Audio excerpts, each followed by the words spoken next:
Both the Democratic and Republican presidential candidates are crisscrossing the country campaigning that they're just like the rest of us. Lots of us are hitting the road over the holiday season, whether you're a candidate shaking hands and kissing babies or simply traveling for work or visiting family and friends.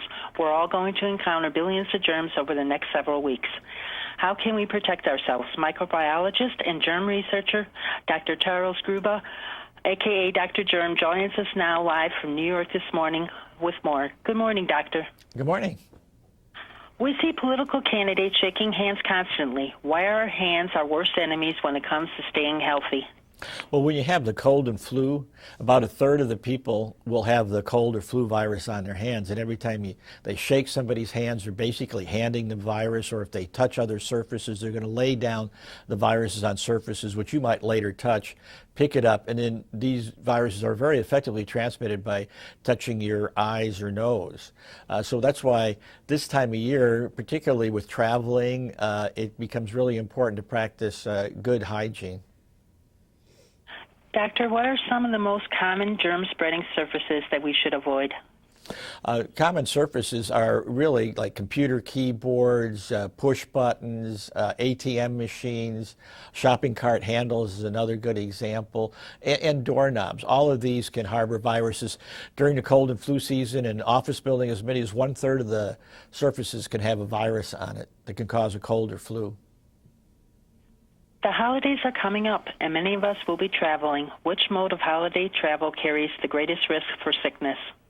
Well, from our studies, we found that the germiest form of transportation are trains, followed by buses, followed by airplanes. Actually, your risk of getting cold or flu virus is 6 times greater if you take a bus somewhere rather than if you take a car.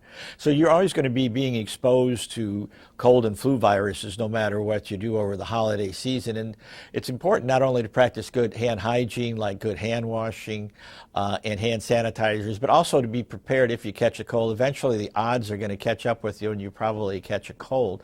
It's important to have the right remedies around, like Robitussin 12-hour cough relief, because every time you cough, you can spread the germs to family members you may be visiting. And that cough, when you cough with a cold or flu, you are coughing out tens of thousands of particles, and some of those can contain cold and flu viruses, which can be transmitted to your family and friends. What should we do if we end up getting sick? Well, I think the thing is we want to make sure you get plenty of rest, stay home so you don't spread the virus, and take stuff like Robitussin severe multi-symptom cough and cold flu medication to reduce not only spreading the virus, to make yourself feel better too when you have the cold and flu. We all know that it's impossible to avoid germs altogether, but do you have some other tips to help us guard ourselves against them?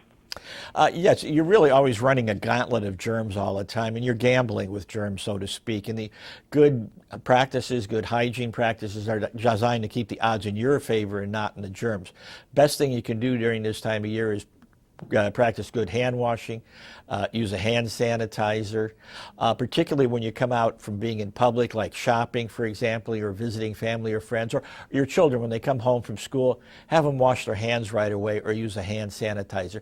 That can reduce your exposure to cold and flu viruses by more than 50%. Where can our viewers go for more information?